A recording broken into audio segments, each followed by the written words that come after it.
In case you've been off the grid, there's been a lot happening lately. We've been busy making smarts available for more cars. We've been connecting this, that, and the other thing to the internet. We've added a new twist to mobile video.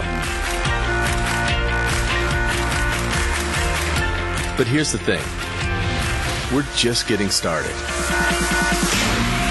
Taking all that we've got and delivering on what comes next. This is who we are.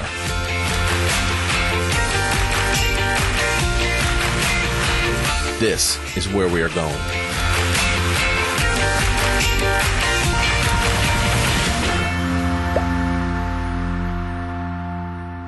All right.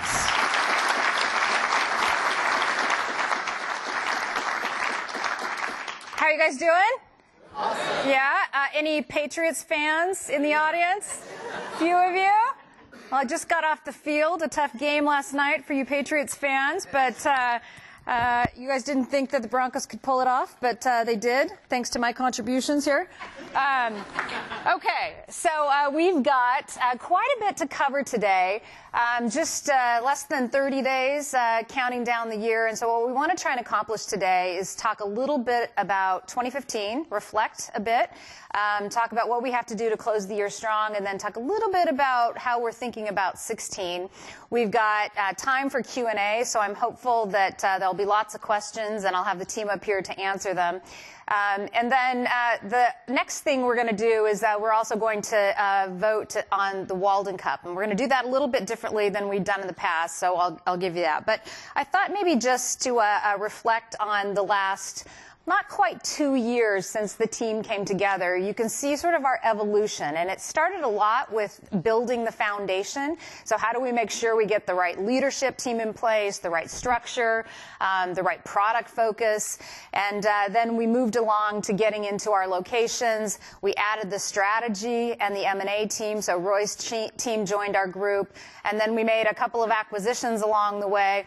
And really what I'm most proud of is we got out of PowerPoint and into production. And we talked a lot about that as a leadership team, about how do we make sure we take all of these product ideas that we've got and these new businesses that we have and actually turn them into revenue-generating products and businesses for the company. And so I think if there's anything that we can look back on in 2015, we can say we finally did that and we're on our way. I'm going to have Guru talk about the platforms that were built, because sometimes I think people don't really understand all of the foundation work that went into building platforms, and then how do we build products and services on top of that as well. So you'll get to hear from everyone, but in general, I feel good about the foundation we've built, getting products into the market, getting the right team and adding a bunch of really great talent to our organization. And now as we look forward into 2016, it really is about accelerating revenue. So how do we make sure we take everything that we've done for the last almost 2 years and really drive top-line revenue for the business? If you had a chance to listen to the third quarter results from Lowell and the team, and I'm hopeful that all of you did, you heard that while the general results were good, if you start looking out over the years, it's important that we find new streams of revenue for the company. And so that really is our job. And if we even think broader about what our organization's purpose is, it's really to be the transformation engine for Verizon. So I always go back to the example of wireline was always where our strength was.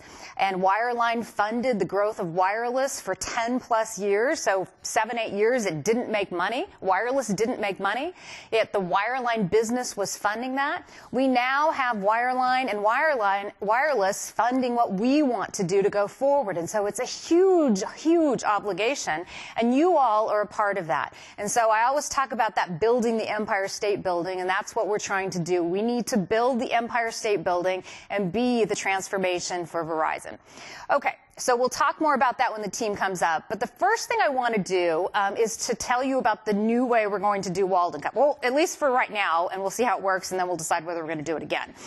But we have had, there were several nominations. We boiled it down to 5. Each of those teams made a video. Now, it's really important that you don't judge and vote based on the quality of the video, and you'll understand what I mean in a minute. You still have to vote, even if you don't think that the quality of video is good for any of them. Some are funnier than others. But you will vote at the end of watching the 5 videos. You'll be able to text in your submission. And again, it's not about the quality of the video. It's about the quality of the product and the contribution to Verizon. Got it? Okay. Now, the other thing that's important to know is if you don't have a Verizon phone, you won't be able to participate. So I'm not going to ask for a show of hands. But if you don't have a Verizon phone, quickly find one between now and the end of the 5 videos, and we'll have you vote. So let me go ahead and roll that first video. It's going to go 1 through 5. It's going to roll right through. So remember, if you can count to 5, you're going to need to pick one of them. Okay? All right, let's go.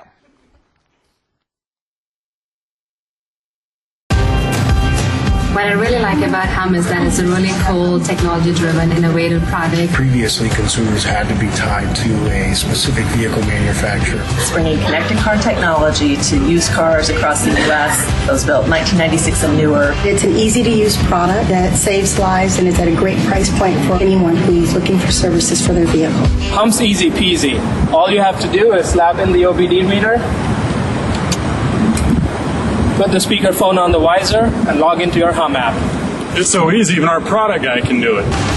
We have a will-to-win attitude. The team works really well together. What I'm proud of is that we're at the very beginning of what I think will be a revolution. It's very exciting to come to work every day and interact with these kind of people and across all the levels. You're welcome. Hum, what's some smarts in your car?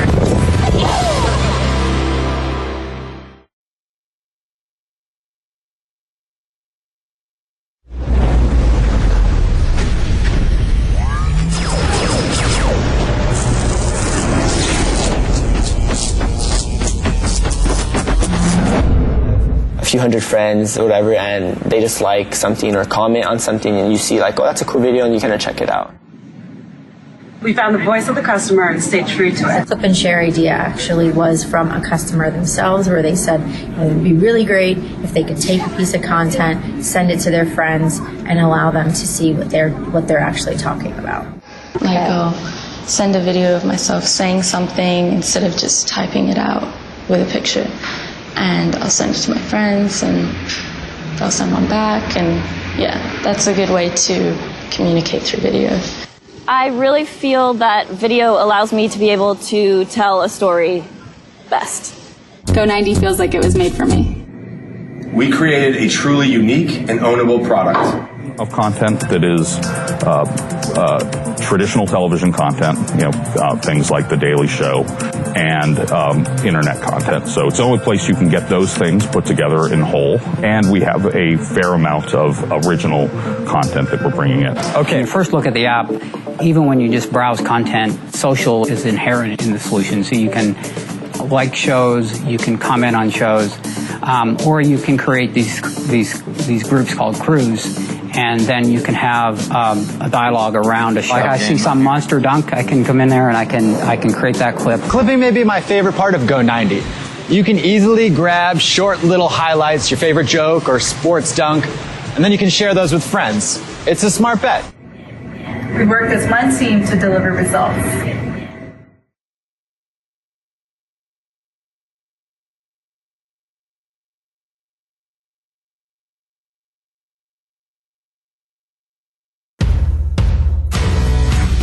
Hi, PNB team. There's 3 things we want you to know about the Global Collaboration Solution. We want to tell you what it is, we want to tell you how we did it faster and cheaper, and we want to tell you why it's important and why it's led to revenue.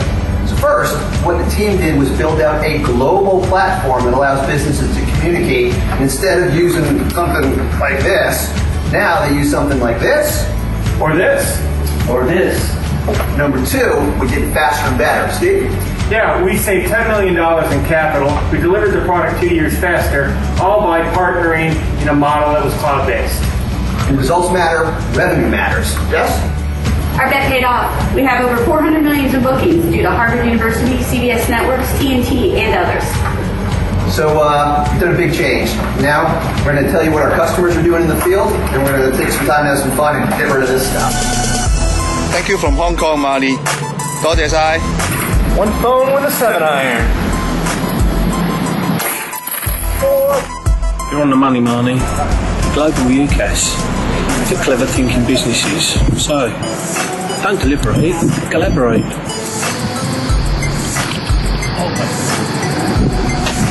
UCAS, better matters. Thanks for a new way to help customers collaborate.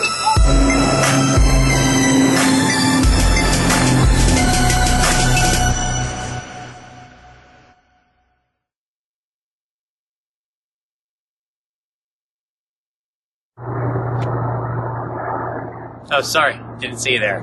I'm Jared Smith. I want to tell you why I nominated the AOL app for the prestigious Walden Cup. This flagship app is how our loyal AOL users stay informed, entertained, and in touch when they're on the go, just like I am. The app team has successfully taken this product from a low star rating with a small user base to an award-winning 4-star app with close to 2 million highly engaged users. They've done this by being laser focused on the user and improving the product every day.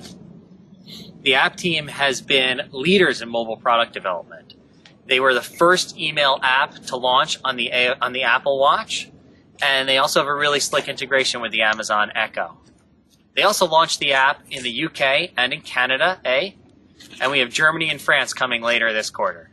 But you don't have to take my word for how well they've done.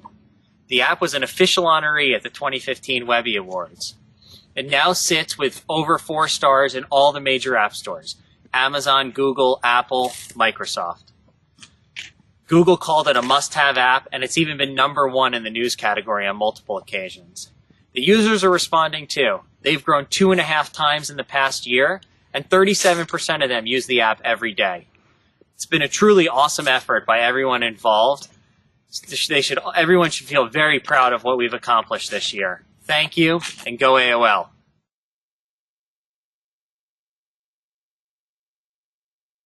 Hello, everyone. We are the build team for the Toronto studio. The team that built the Toronto studio. Yeah. We are the team that built the Toronto production studio.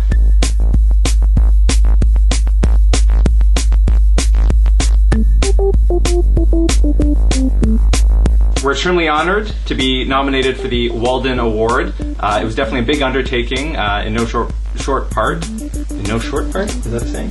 Short part. No short part. In no small part. Basically what we're trying to say is the team here in the studio brought a lot to the table, and we really wouldn't have been able to do it without the people that you see here: Heather, Andrew, Scott, Sasha, Michelle, as well as people that you don't see: Rashida, John Tuttle, Shannon Schwitters, people like that. Again, a big thank you to everyone involved. We couldn't have done it without you. That's a wrap.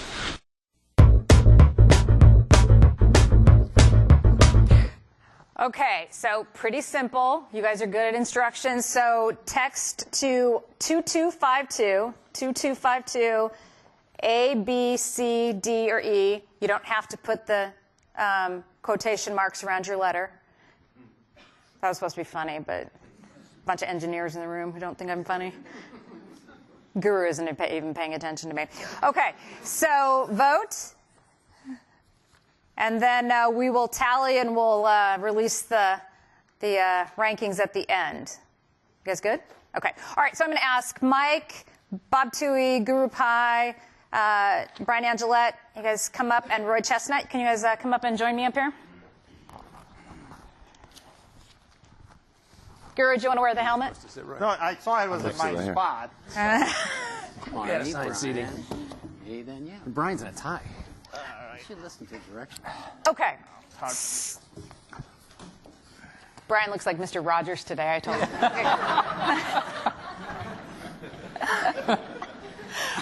I'll save my comments for the rest of you. Okay. We need some more girls up here, ladies. Okay, so what I want you to do is just maybe take a few minutes to talk about 2015, just kind of what went well, what didn't go as well, and then maybe a little bit about 16. We'll do our kickoff meetings in January, so we'll talk a lot more about 16. But just from each one of your perspectives, you know, what'd you like about 15 and what would you do better? And then we'll move into a glimpse of 16. So, Brian, do you want to start? Sure, yeah, sure. I think in 15, probably the biggest thing we did across wireline, wireless, and obviously some of the newer form entertainment and digital entertainment pillar is we got, I think, the whole company aligned and on the same page on the different strategic roadmaps and products we were going to build, and we got off to building them. So I think in no particular order, just even the wireline business, we have really big plans for Fios when you look at 16. You know, the plan here is to basically launch a 1 gig broadband product ubiquitously, a new in-home router, an entirely new self-installation experience, and a IPTV TV product. And so just, you know, we haven't done that big a work on Fios since we launched it. We got the entire company aligned on that whole effort, and we've begun building it. So I would say that again was no small feat to almost re-engineer Fios on paper. I think on the wireless side, we've brought in a lot of new talent from the outside that's kind of mixed with our existing talent, and I think we've got some pretty exciting product concepts that will be coming to market next year that we've gotten the business aligned on. So some consumer IoT products, some interesting concepts on connected home, and so I feel pretty good about our plans there. And then I think, you know, in the digital entertainment space, obviously we have done a lot of work on aligning everybody in this vision we have around skating to the puck and where the market's going in terms of content and content distributor kind of role in the market. And outside of the work done on the AOL acquisition, I think the launch of Go90 was obviously very exciting in 15. And when I look at just the early results, there were a few things sprinkled up in there, but I think the thing that's we are seeing is we had a strategy around these more web-based content providers. It's a lot of names that I've noticed people weren't as familiar with. A lot of people scratching their head around those content brands. When you actually look at the early results right now, it is those content providers in that Go90's original rail, if you look at the app, that are actually getting traction right now. So there's some really nice things happening within Go90 early on, and 16 is going to just be about scaling that, building awareness on all those good things that people love, where they can get it, and then really building a deeper engagement so we can tee up all the content in it. But I think we got a lot of great plans. We executed several of the things that we could this year, and next year for us on the consumer side, we have a pretty robust roadmap of things we've got to deliver. One thing that you would say we have to do better in 16, something that you maybe weren't as happy with? You know, I think it's still, for all of that, I think it still takes us too long to get an idea on paper and moving forward. I mean, the development cycles, the build cycles, the marketplace factors, contracts, things you have to pull together take a long time. So if we're spending 6, 8, 12 months in ideation, there's times where I wonder if we've spent too long on a simpler idea. So I think that's something that I would continue to try to press harder on. Yeah. Okay. All right, Mike. So what was the good part about 2015? Then I'll ask you to do the same. If you had to do one thing better in 16, what would it be? Sure. Look, I think 15, it was a year that was transformative for us because we were undergoing so much change as we came out of 14. And so I was concerned in the early part of the year because we weren't really delivering a lot. And but the team really turned around on that, and at mid-year I was still I knew that we were planning on delivering a lot of projects, but it was there was 21 out the door, and we were targeting 54.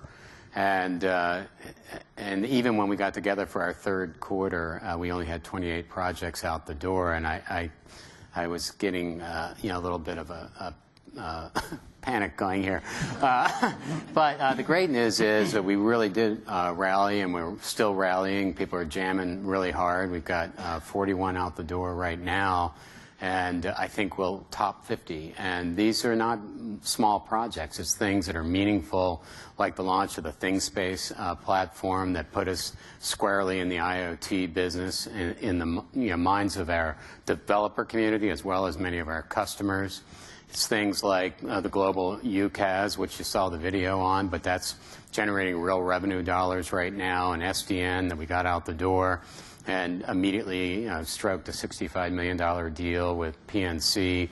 So these are real viable products that came out and that had a meaningful impact on our business unit, which means everything to us as a team. The thing that I think that we failed to do was get moving fast enough. We struggled to spend our capital dollars.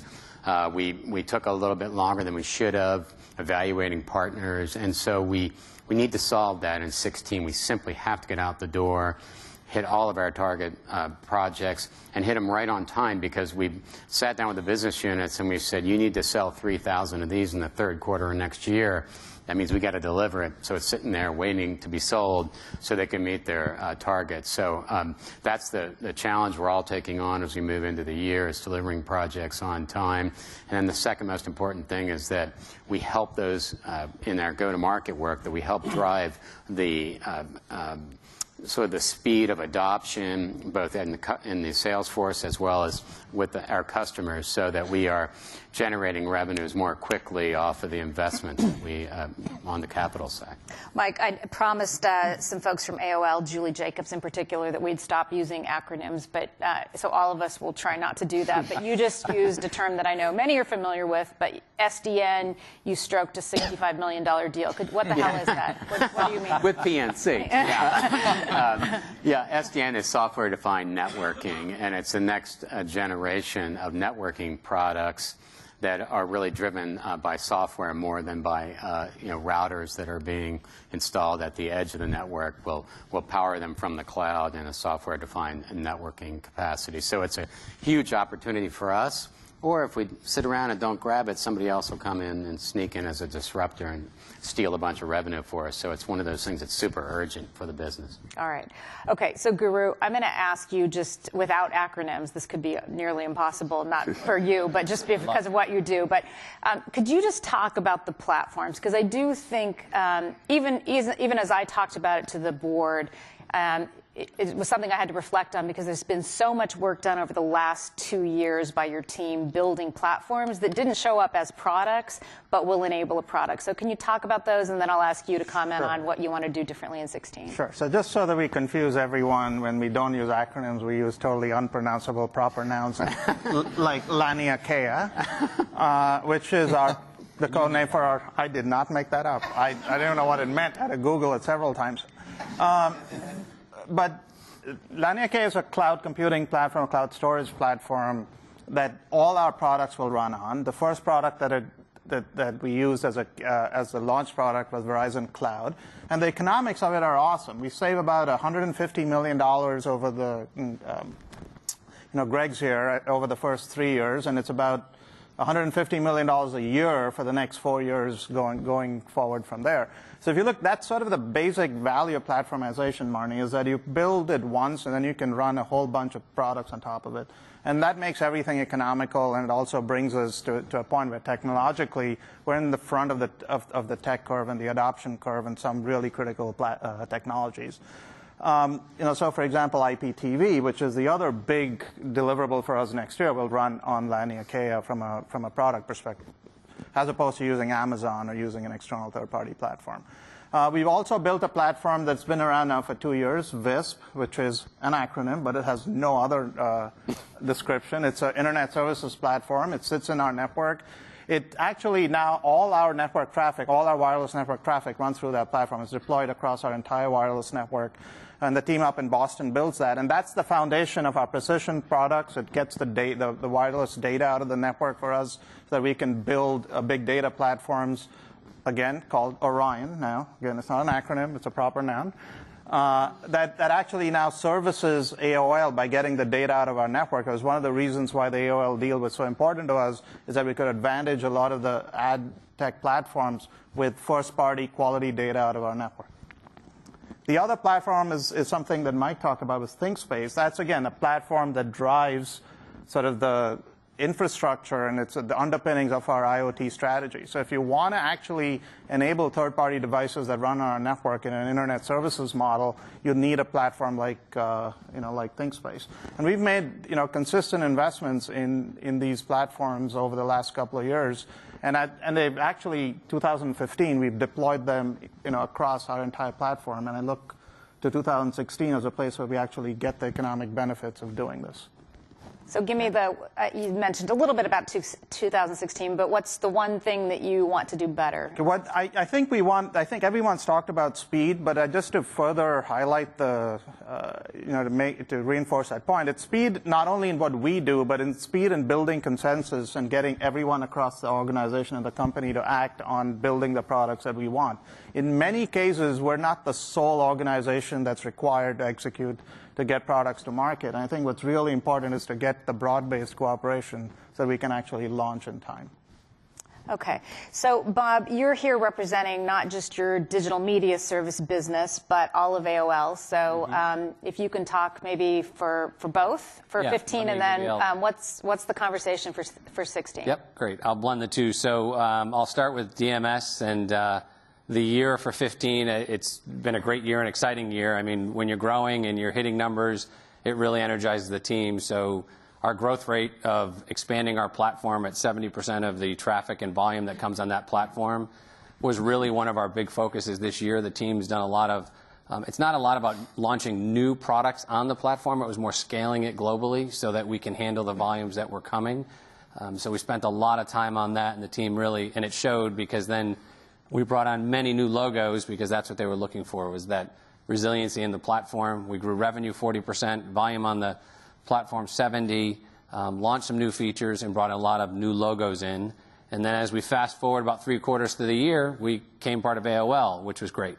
And I think this kind of links, Marnie, to one of the things that if I think about what do we look back on in DMS was going global and leveraging partners faster and better. And that would have allowed us to have even grown further and faster. So when I think about AOL, and as we became part of that, if you think about our platform and the assets AOL brings, it's really simply about taking the audience and building audience on the brands they have and leveraging back with Go90 to build that audience, having great monetization tools, whether it be on the advertiser side or the publisher side with the tools that AOL brings, and then distribution platforms. And myself and DMS and the team there, and then they've done some deals in AOL where we finished out in this past year where they brought on Microsoft, and that was a big deal, bringing on their ad sales team. Millennial Media joined, and then AOL became part of Verizon. So if you really look back, the numbers in AOL that have changed, they went from 4,500 employees to 6,000. They grew audience from about 150 million to 700 million. So those are huge, big numbers to shift. And now as we go into the year and into 16, it's really going to come down to execution. And if you really think about that execution, it's bringing all those assets. And again, this leverages back to what can we do better. We really have to move fast and leverage each other around the company. I mean, when I look at what's in AOL and all the assets brought together for audience, distribution, and monetization, along with what Verizon has, when you think of wireless, and Guru mentioned the data, we have to get the data pulled in to really lever up that monetization tool, which then increases audiences, and all boats rise on that. And Go90 is a big anchor of that. So as we look to 16, I think it's really important that everybody understands where that is all moving in AOL and how ultimately we want to be and will be the largest mobile video platform and the best in the world. And that's really the goal for the team. Hey, Bob, I'm going to have you break down your business a little bit just in case there are people that are watching that aren't familiar with it. So what is DMS? And then talk about a bit about why it fits. We talk that we're doing reverse integration with your team because we're moving you out of the Verizon and putting you into the media co. So talk about what DMS does, and then why does it fit with the AOL media company strategy? Right. So basically, DMS is a digital media platform that takes content from point of origination, from where it's made, brings it into a platform, and then moves it right out to the device and to the experience. We say content to experience. So it takes that video and or that content that needs to get to the end device on mobile and moves it there. And that's really our main mission, is to make sure we have the highest quality and move that for all of our providers out there, whether any of the logos you know, Hulu, ESPN, etc. Where we fit now, if you think about going into AOL, is that media platform, if you will, becomes a foundational platform.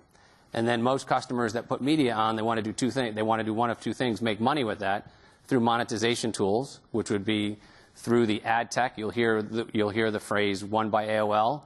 That is the ad tech platform that we would leverage into and connect via APIs or tools. And then with the Verizon data coming into that, will allow more intelligence and personalization. Our platform plus that will allow content owners to make higher dollars on their per ad unit per person that watches. So ultimately, bringing DMS into AOL, and then at the same time, they also have brands. So the brands that lever up audiences will power that. So AOL will then become a customer at the same time. All the brands, the HuffPost, TechCrunch, Engadget, Go90, etc., will become customers. Those will build audiences. We'll then put them through the distribution platform, the digital media platform. Then we can monetize it with the ad tech at the end. Terrific. Okay. All right, Royce. So I think for you, there's a lot of stuff you can't talk about. So, but there's a lot. Yeah. And by the way, he's coming off of Thanksgiving with a illness. You're sick? So don't sneeze on Bob. Very highly contagious. So, but we're a team. We act as a team here, so we'll all get sick together. So talk about maybe a little bit about, since you joined the team, what are the things that have changed, and then how do you think about 15 and then 16? 50th innings on the strategy. I apologize for my voice. We spent a lot of time thinking about the future, so I'd start by joking that I could have given you my 2015 accomplishments in 2012, right? We knew they were coming. But 2015 was the culmination of MediaCo, which is exciting for me and my team because it was conceptualized back in 12 when we just had VDMS. Bob was part of those early discussions. And we started a series of acquisitions. The corporate development team and strategy team worked well together. So Intel Media and Uplink and Edgecast and then finally AOL. And seeing it all come together with the launch of Go90 and it becoming real and operational has been very, very satisfying. So that gives the team great pride. I think the other thing we've done in 15 is we've dramatically ramped up our venture investing, even in a relatively cash-strapped environment. So we went from a historical run rate of $3 to $6 million annually, and we're more into $30, $40 million in venture investments, pinging a lot of you folks, I'm sure, to get ideas on where to be placing these ventures. A lot of that direction comes from Brian and Mike in areas of IoT, OTT, and also some of our enterprise options. So another powerful answers year in 15 was also fun to see. So the team's really done a good job. I think some of the stuff you don't see that I can talk about is that we also spent a lot of time with Marnie and Lowell shaping the discussion at the board level of where this company's going. And I think we did a successful board retreat in March. We can always do better, as we will this year, but we do a lot of that work with the board book, just kind of framing the dialogue so we can put the board in a decision to provide the proper governance to the senior team on where they and our shareholders want to go. And I think that's a journey that in 15 took another step. I think the opportunity in 16 is just better integrating and connecting the early stage visions and strategy development with real-time operational continuity and bringing that together. And then working as a team to pivot on that. So as Brian and Mike and Bob go on their journeys, there may be opportunistic acquisitions that we can go after to either augment opportunities that are presenting themselves or to fill holes and capability gaps that we didn't know we had. And that's what the corporate development team can do. The early stage strategy folks can help identify new technologies that might decide that we should either accelerate product development or actually pull back in certain cases where we think the competitive environment is going to be much tougher. So just linking up with this team and the broader VLC, I think is important. It's always a trade-off between how much you can share, but I think, especially with Marnie's style, we're going to probably err on the side of sharing more. And when we can't, we just, we won't. Yeah. Okay. All right, so we're going to now do Q&A. So one of the things I want to make sure, and I'm talking to the audience here, obviously in Basking Ridge, but all across the product and new business team, is this is your chance to ask questions about whatever is on your mind. I'm hopeful that we've got people tuning in from all over the world. So we'll answer anything you want to talk about, and then we also have some stuff coming in. And Chris, I guess they can text in. Is that, I don't know where Chris McCann is, but he's back there. Yes, they can text in if they have additional questions. Okay. All right. So anybody in the audience have a question before I go to this one right here? If we run out of questions, somebody sings. You know that here in the audience. So. And it's from there. They're going to sing. Someone from the audience. Someone from the audience sings. Yeah. Yeah, they're going to sing in their building, and we won't be able to hear them. That's not good. All right. Anybody? You guys got anything? You got nothing? You want to get back to work on Monday? I thought Monday would be such a popular day to have a webcast. Like, you get out of Product Monday, you get out of all the other things that are going on. Okay. All right, you guys be thinking about it. I'll come back to you. Let me start with this one. I know this, it came from San Jose. So there's a question about, we just made a move where we took a group and had them the technical focus on IPTV, and then another group moved to just focus on Go90. So we split the technical team, but we left the commercial team under Brian. And so there were some questions about why didn't we move everything over to AOL versus all of it? So, Guru, can you talk just a bit about how you've divided the teams in San Jose from a technical perspective? And then, Brian, I'm going to ask you to talk about how you're partnering with Jimmy at AOL to make sure we're building that consumer platform for Go90. Okay, great. So the OnCue product really had a lot of commonality in its software structure between a television product, and then we sort of adapted that for Go90.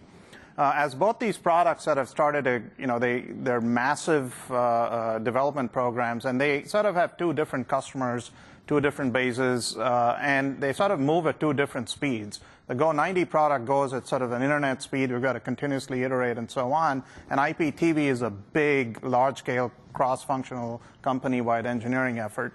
And also the technologies for them over time are going to start to diverge. So when we've been thinking about this for a while, and we felt it was probably the right time because we wanted to make sure from a timing perspective we got the Go90 launch out, we got the product out in the marketplace, and then it was probably the right time to actually work through that organizational separation. So Wallace, myself, Kumar, Chris, Brian, we've been sort of working through the mechanics of it for quite a while. So we've been, it's been with quite a lot of consideration on exactly what happens. It's obviously difficult for people who worked on both projects. We had to make some calls on what was right for the company as well as what was right for the people. And I think we got it mostly right. And I think that both teams are pretty energized about the renewed focus. And at the end of the day, that creates a lot of opportunity on both sides because it's the big message is we're investing significantly on both sides on two products. So that was sort of the rationale that went into it from the engineering team because naturally the work would start to diverge.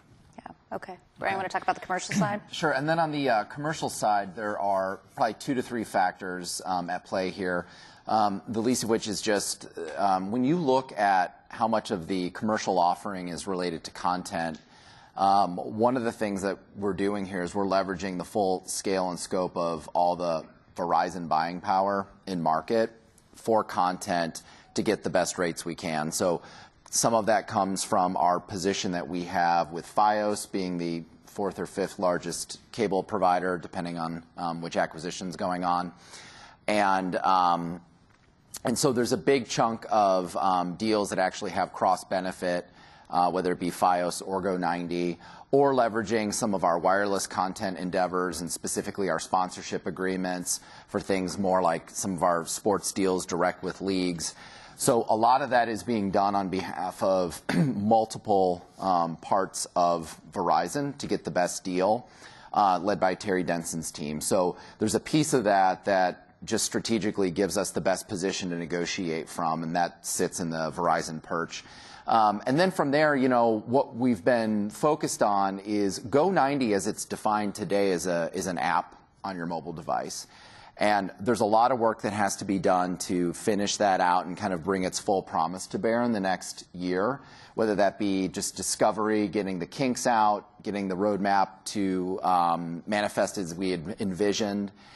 There's a whole other body of work that we're partnering with Jimmy and Bill on over at AOL, which is how do you now start to think about the full scale within AOL and think about these Go90 assets and how they can proliferate through the entire AOL mechanism, if you will, to really even build out the strength of distribution and scale.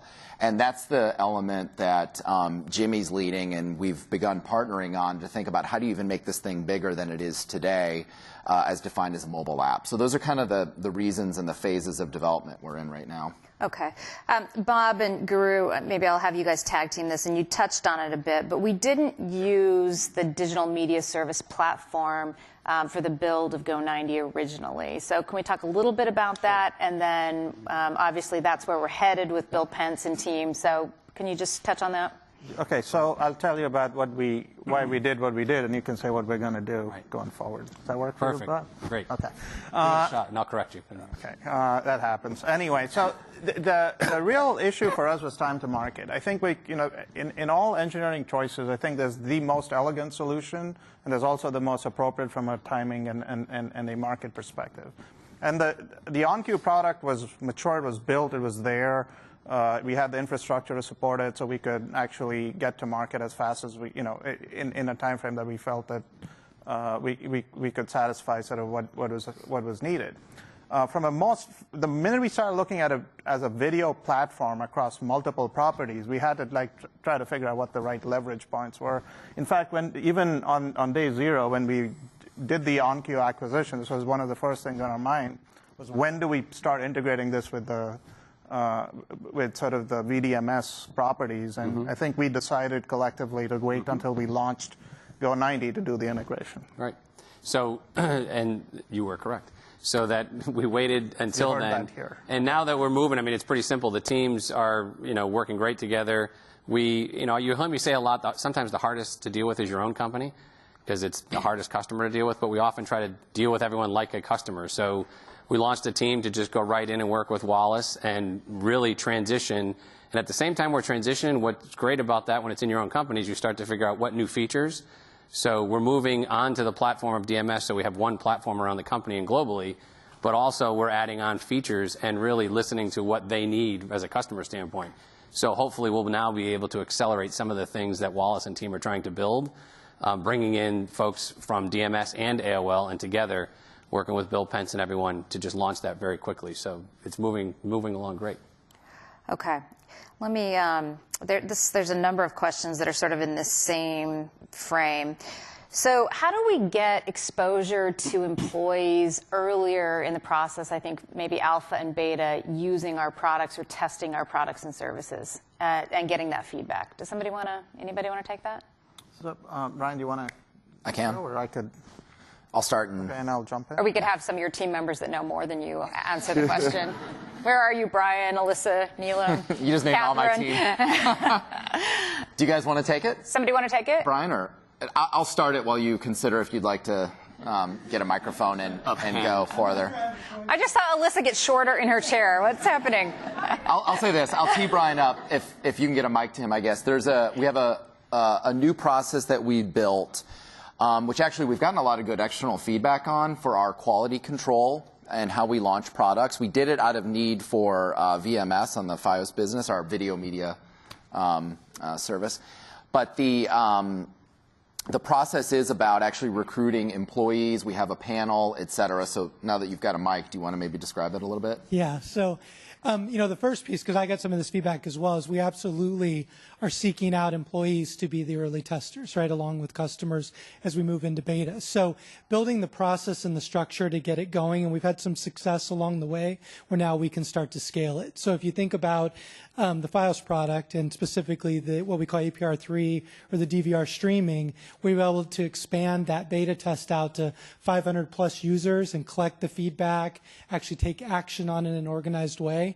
So it was a matter of getting the process and the machine built, so now we can scale it and start adding more employees. Is there outside of just saying they could contact Renew, do we actually have a mailbox that we could probably get requests to?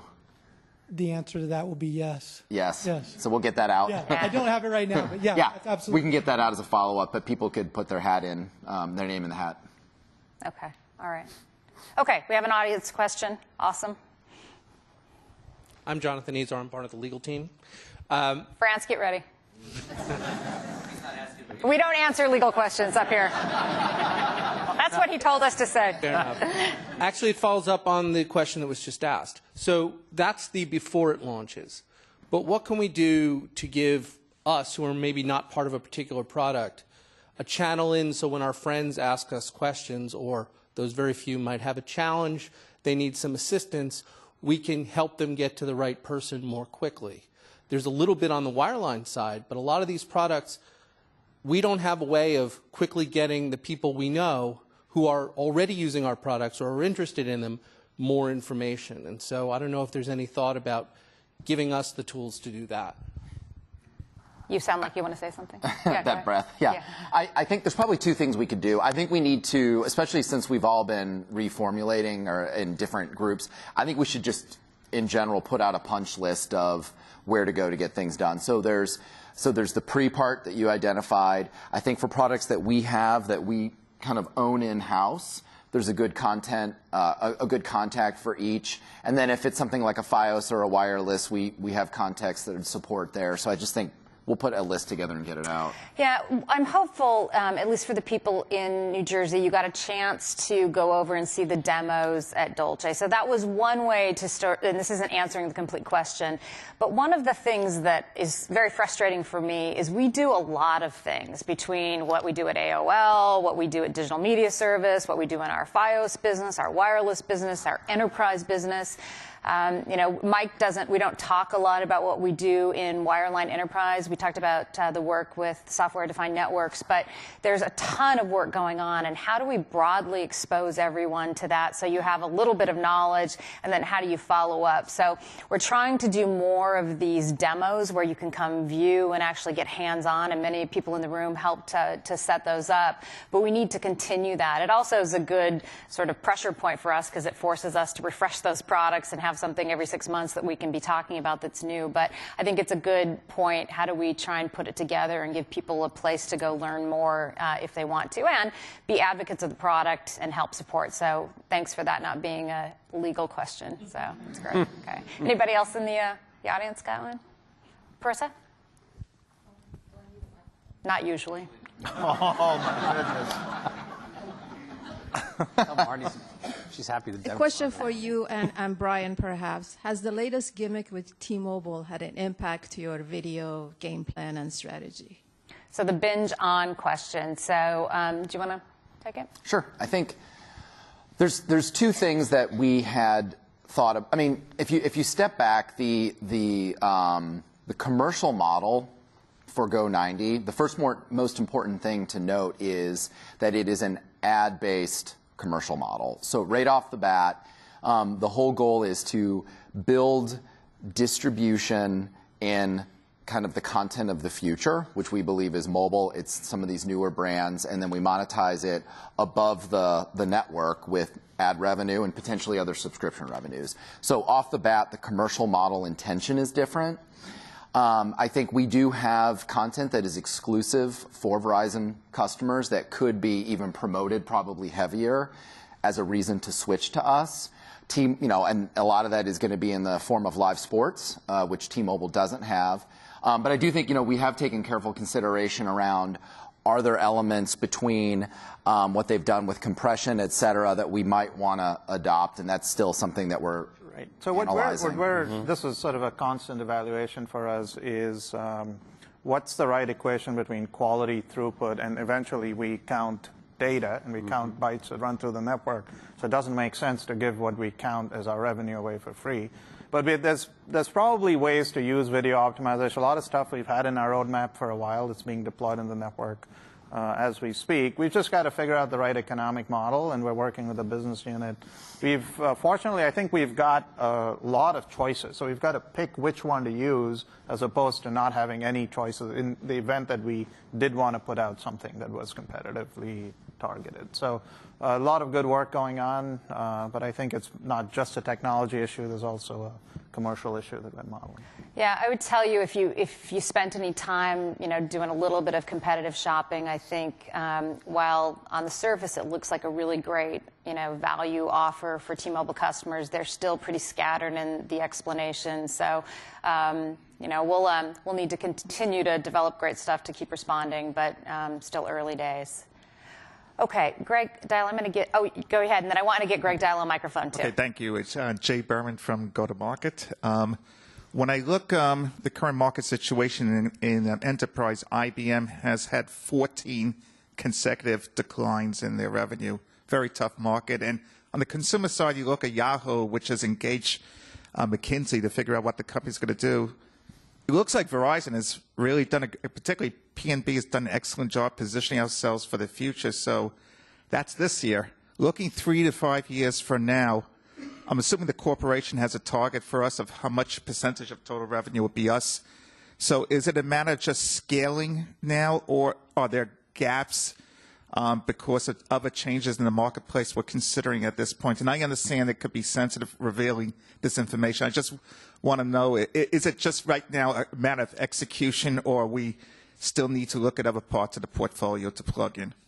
Yeah, so I'll comment, and then Roy, maybe you want to comment as well. So we've often talked about the fact that we're trying to generate an incremental $5 billion a year in service revenue. So that's really been our target.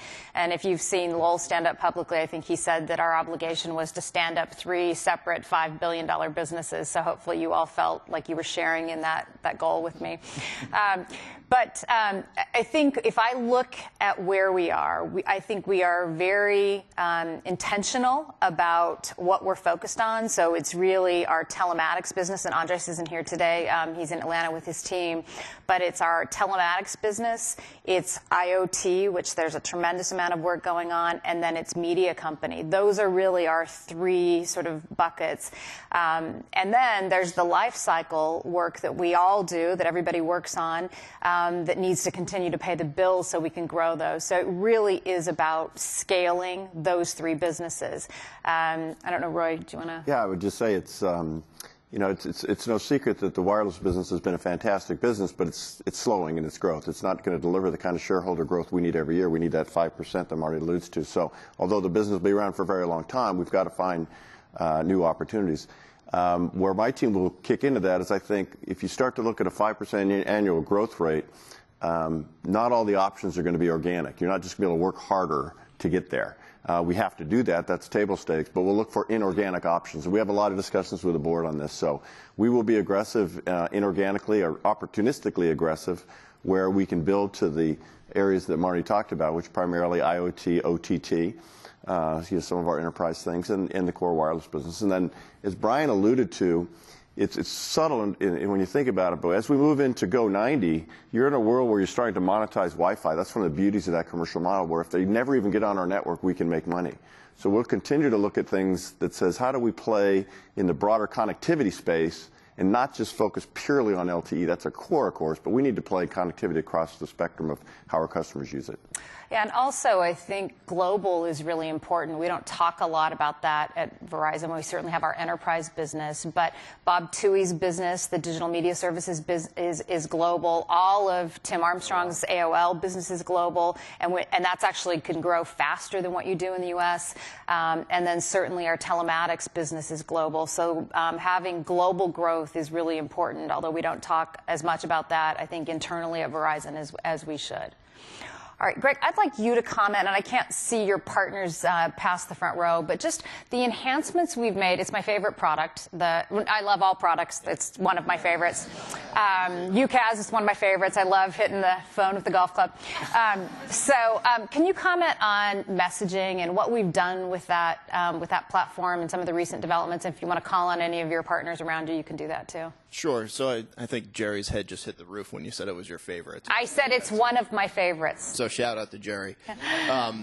I think a lot of what we did this year was really, bring together not only the messaging piece of this, but the full communications experience, right? So if you think about messaging, it's not just about sending that basic text message to customers. It's about being able to send them an e-gift, being able to send them a voice call, right? So really the first Wi-Fi integrated, device and service that we have now is messaging, right? So the messaging application gives you the ability to, get a voice over Wi-Fi call out there.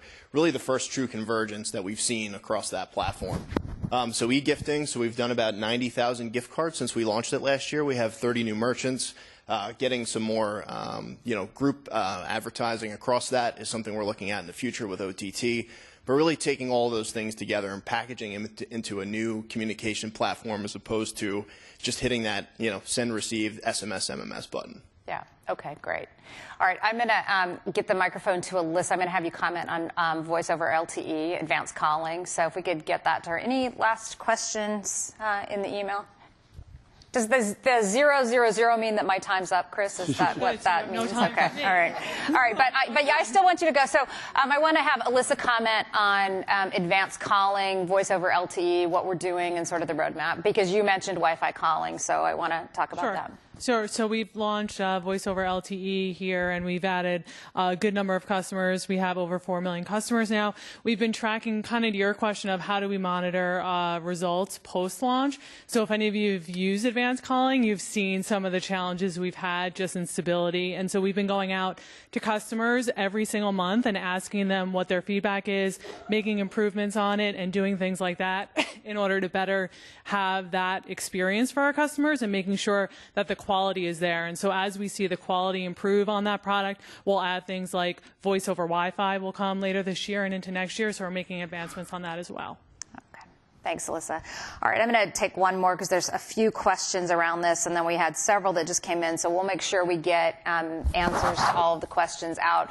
But this is around we launched ThingSpace. So what are the applications that we're seeing coming in, both from an enterprise and a consumer standpoint? So, Mike, do you want to? Well, ThingSpace for us, it was accomplishing two key things. One was to open a on-ramp, if you will, to IoT developers. And that process involves a couple of things. One is exposing all the APIs that we have so people can do the things they want to do with the devices that they're going to bring to the market. So we, when we first launched it, we launched it with 13, am I right, Terry, on 13? Yeah. 14, okay, well, yeah, APIs. That'll rapidly move into, the high double digits as we move into December. And then as you get into next year, you'll start to see hundreds of APIs available. And APIs are hooks that people can use. It has an actual technical name, which is something programming interface. Application programming interface. But I was a little worried that Guru wasn't going to be able to answer that. So I was like, I need my helmet back on, so I just fall off the chair. Hey, this whole Patriots Nation thing is going to come back. Anyhow, these are the tools, if you will, that people use to make their applications talented. So we've just launched a few, but already we have 4,000 developers on the platform in just a few weeks. And that's exciting because it means that people are interested in doing, entering this kind of space. But we don't have any completed applications yet, do we, Terry? Well, certainly. Let me ask Terry. He's got the up-to-date stats on this. No, I think you got it exactly right. We have a fairly significant number of developers already on the platform. Plus, as we indicated on the 28th, we launched a number of smart cities applications as well. And just this week, we're going to be launching also one of our key partners, Bug Labs, this week. So on top of that, there's a number of different applications in different verticals, like what we did with Agritech, with Han Wineries, and more of that coming. Yeah, that was really the second comment I was going to make about, not just the on-ramp for developers that are thinking about doing something, but the things that we've identified as big opportunities in the marketplace. Mark's team, Mark Bartolomeo's team, is out there every day evaluating the size of potential markets, and they pick the big hitters to go find solution partners, and then ThingSpace is a platform that we integrate into our network that gets those solutions to market. So we've already launched 8 of them thus far this year. We've got 6 more coming in the first quarter of next year, and about that many in the second quarter that we've already identified. And these are solutions that we bring to the marketplace to solve industry problems, most of them with partners where we've either licensed their software or made an investment in their business, or we've got a revenue share from them. But all those come together on the ThingSpace platform and enable us to monetize the platform that Guru and Terry and the team built for us. Okay.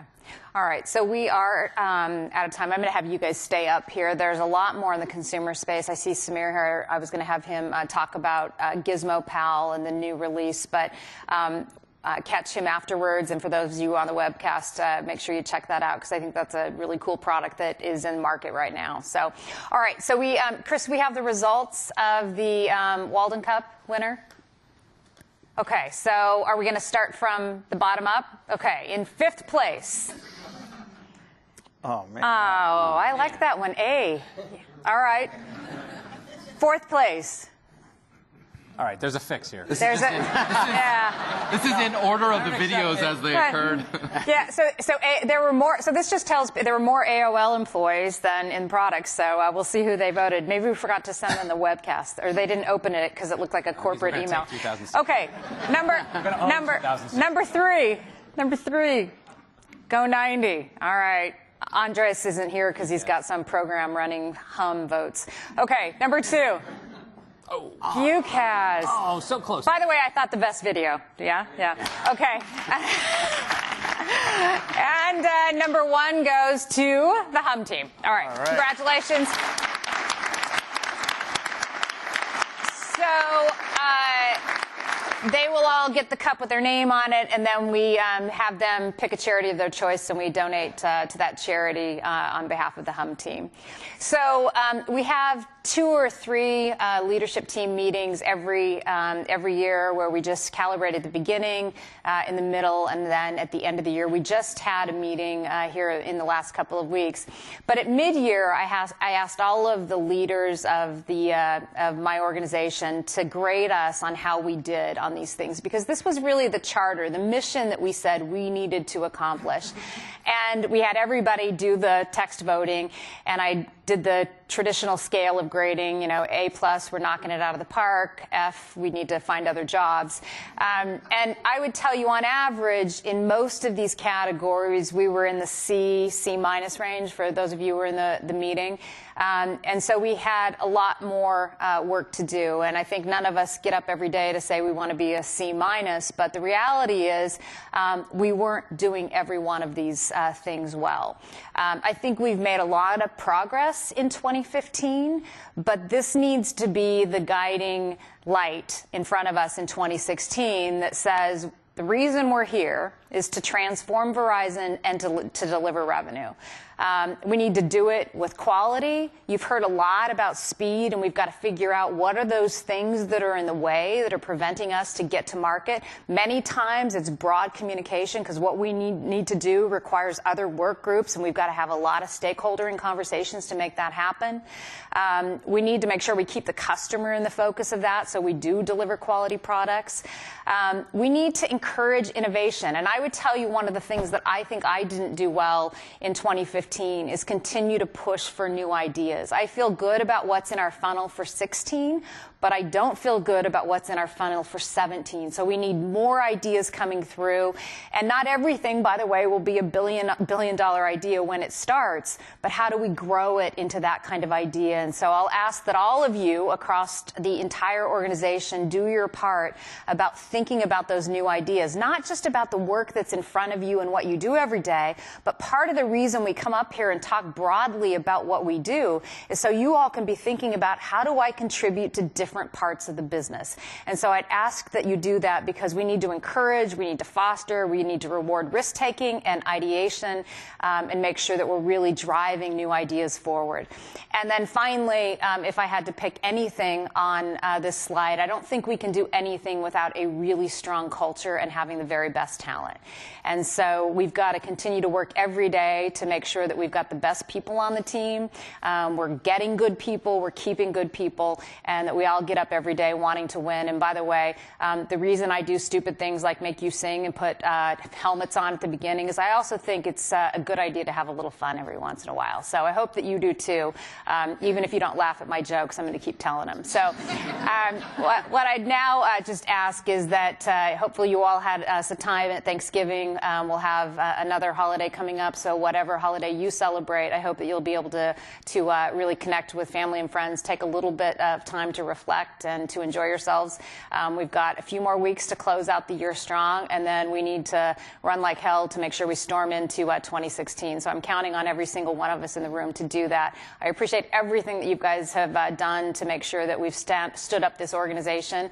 I think we've got great success ahead of us. So happy holidays, and thank you for your work.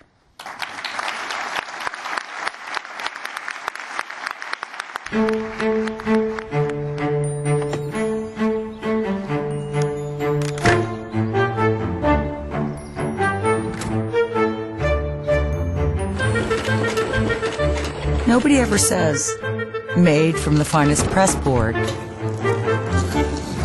or built to last for 3 weeks. But when things aren't made well, you find out, sooner or later. If something is important, it shouldn't break, jam, crack, tear, snap, fall apart, act up, or only work in one corner of your house. If it matters, it should just work, right? Verizon built America's best, most reliable network for one reason: because it matters.